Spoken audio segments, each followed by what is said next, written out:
certain people, I have to have a lot of boundaries in order, because I do love Karita, for example. I love her. But we just can't be in the same house for more than, a day without, she knows how to punch my buttons and I know how to punch hers. So, our relationship is boundaried by just talking and texting on the phone. I love William, but this last go we had at it, wasn't in the damn truck 2 hours before I was trying to jump out that bitch going down the road to get the fuck away from him.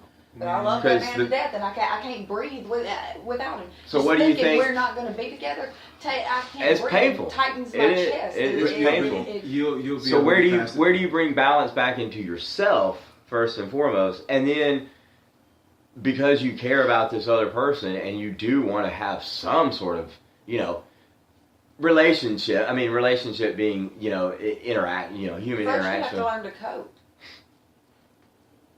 Are you saying that you'd rather be miserable with that man than happy with anybody else? Cope with your misery, then. But how can I truly be happy with anybody else when you've got to figure out? Well, you've got to figure out. Well, I mean, you don't want misery. No, I don't want misery, but I don't want anyone else either.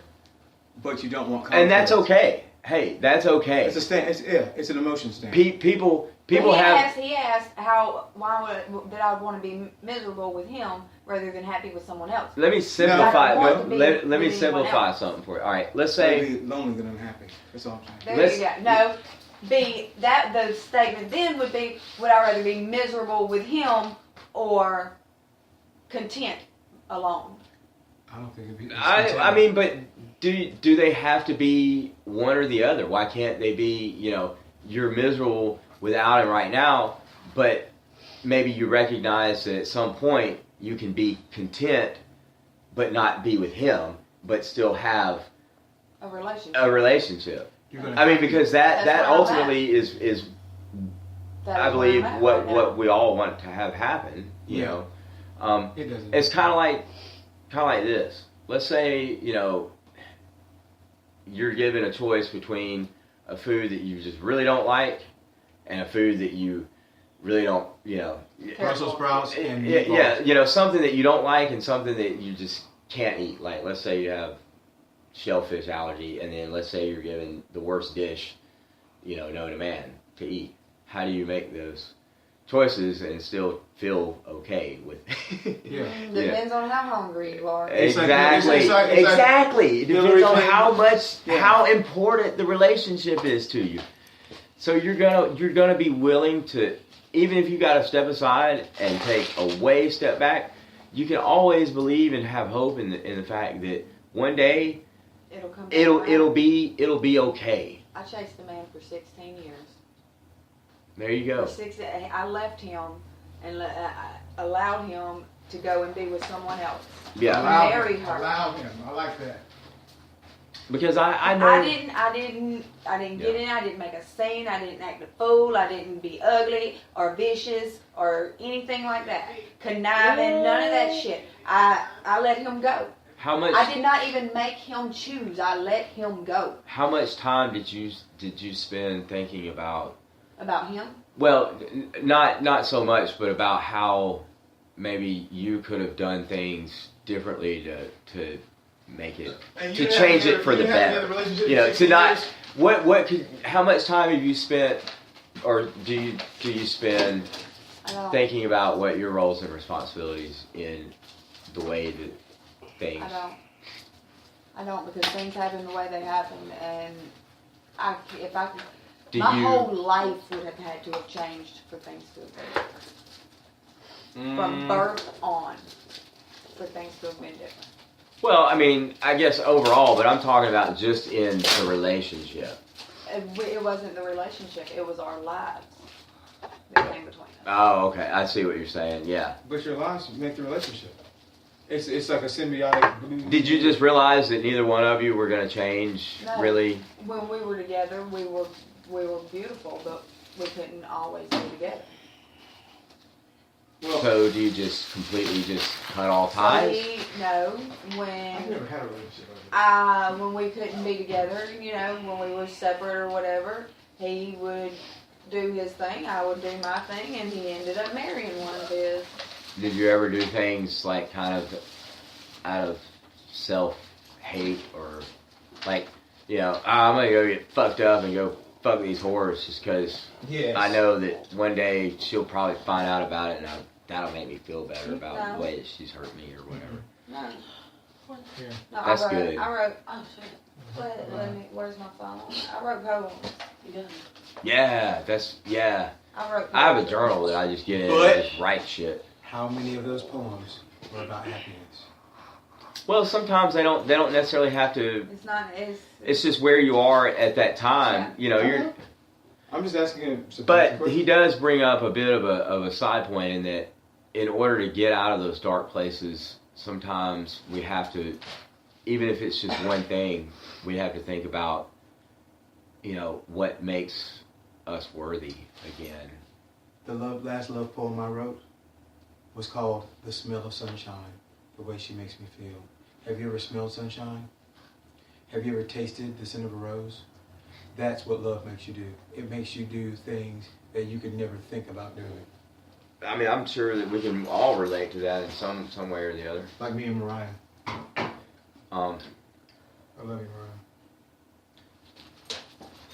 Damn it, I hope I can remember this. I know there was times where I held my wife in more and Korea in more responsibility for how things went wrong and how neither one of them helped things go right than I did actually looking at what my own roles and responsibilities were, because until I was able to do that.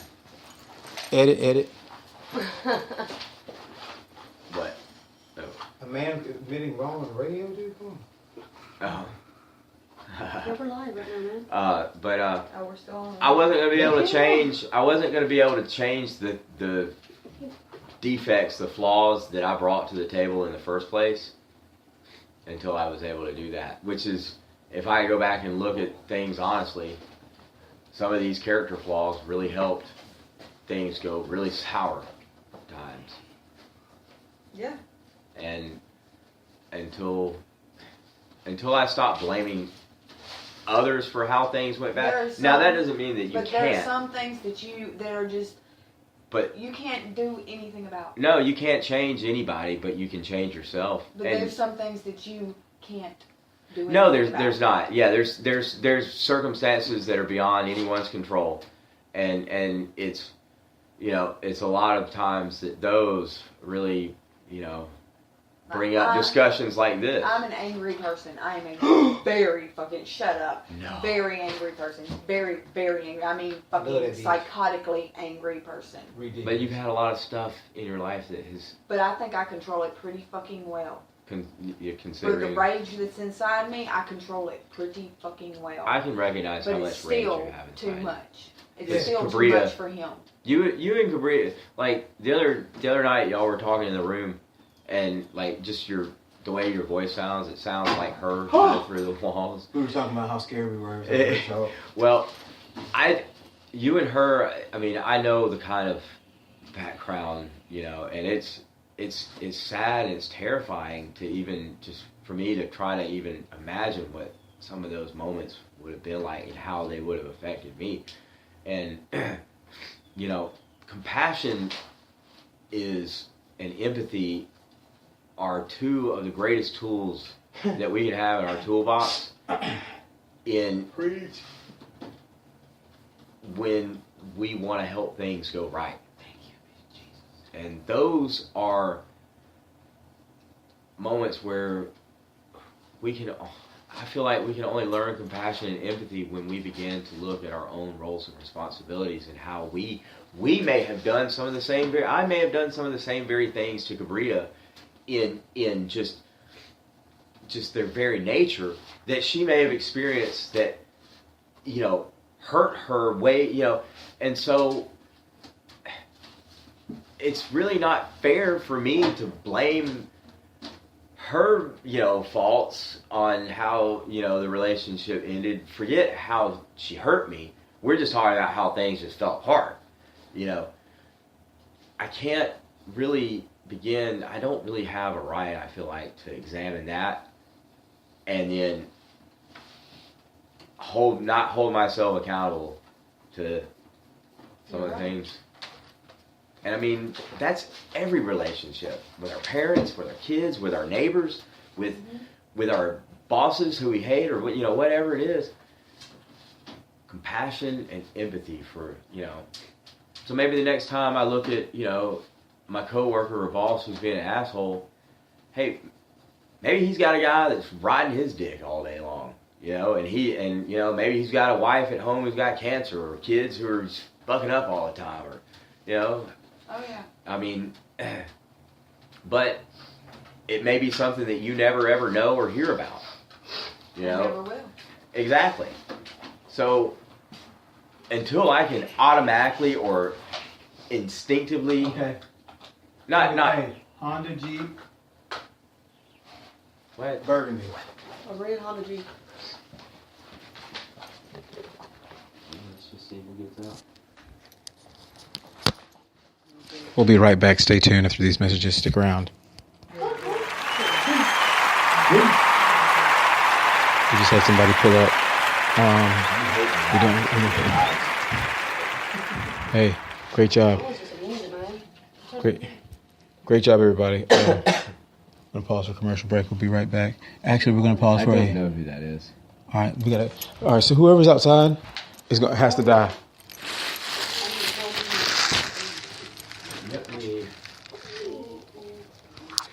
All right, that's good stuff there. You're back right here to In Your Feelings Saturdays right here on Gumtown Underground Radio. And I got to say, our two special guests, Dr. Chris and Dr.